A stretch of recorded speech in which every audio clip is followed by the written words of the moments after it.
Tonight, we're glad to have you with us on Ken's 5 as the Spurs at 15-14 host the Chicago Bulls.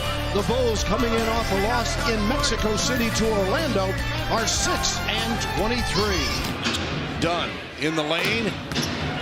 The bucket to make it 10-7. The one thing you have to respect about Chicago, and you said it about Phoenix, is that, hey, Phoenix had won 4 games. Yeah. They've beaten, including beating the Spurs. Well, this team's win under Jim Boylan was against Oklahoma City. Del Carter Jr. with a basket and a timeout called here by Pop, with the Spurs leading it by 5. Yeah, it's a race to the barber shop if they're both going on the same day. You don't want to get behind the other guy. You lose half your day. Probably because the Spurs have had these blowout wins and he's not on the court for too much time. Otherwise, he's in tight games. This number's going to go way up. Cleveland to San Antonio is not an easy flight. It's got to be at least 2 and change. So that's something that they can look forward to after their Cleveland game. And got to come here and back-to-back. Hopefully they're a little tired. And we'll see if Jimmy Butler is playing. He's listed as questionable for their game with the Cavs.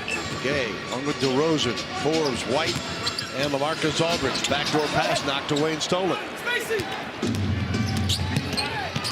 Dunn pulls up at the free throw line. That's one he should take. He came up with the steal. He did a great job staying with Derek White as White made that backdoor cut.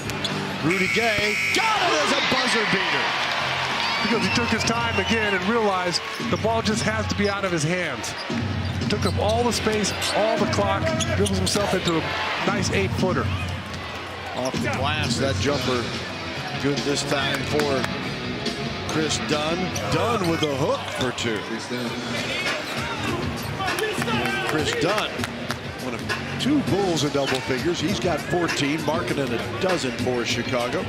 Dunn pulls up for the jumper, and Chicago continues to fall away. It's now an 11-point margin. And Dunn has been doing some great things here in this 3rd quarter. And looky here, it's a 7-point ball game. Holiday gives it up. Oh, Dunn thought he had one. Here's Portis on the drive, and the Bulls take the lead. Bobby Portis, that's his 2nd footer that he's gotten here in the 2nd half. And he gave the defense a ball fake and then uses the glass very nicely. Gay on the drive, blocked. No foul called. Chicago will slow it down with the lead.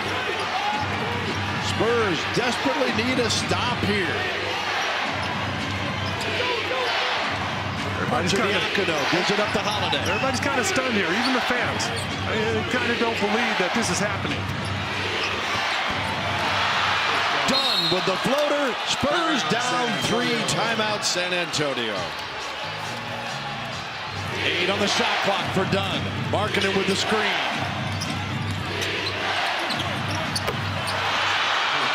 Three-point game. 8 seconds to go. Spurs take their final timeout. And you can see our guys weren't even switching there. They knew that if Patty Mills switches on Lauri Markkanen, they're throwing Markkanen the ball, and he's got a mismatch.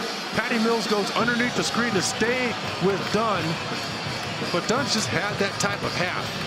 And Chicago can basically lock it up by hitting one here. And Dunn makes it a 4-point game.